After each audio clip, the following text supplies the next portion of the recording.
Assalamualaikum guys. So hari ni aku nak tunjuk korang macam mana nak buat time lapse 3D print daripada macam gini ke macam gini.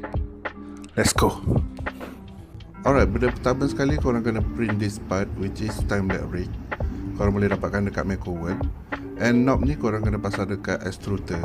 So benda kedua korang perlu ada kat earphone iPhone macam gini. Tapi yang ni aku beli daripada Bases, pun boleh juga pakai. And korang sangkut dia punya speaker dekat tepi tu, and dia punya button plus and minus korang boleh sambung kat tepi tu. And volume button tu sebenarnya fungsi dia untuk jadikan shutter button.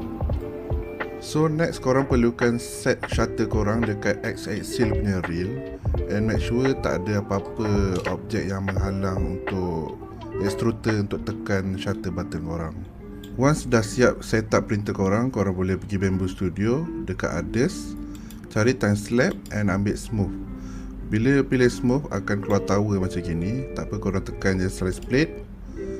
Lepas dah slice plate boleh terus print plate.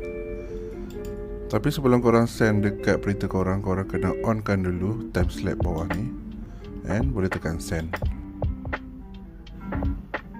Ok, ini adalah contoh behind the scene bila korang dah start print.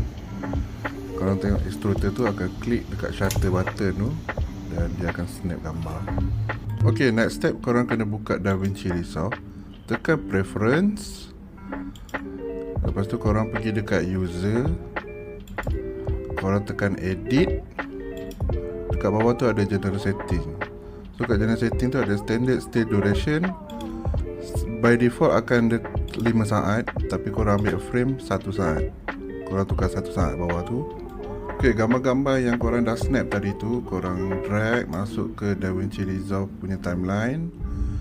So korang preview, tengok ok tak ok. Alright, jom aku belanja end result.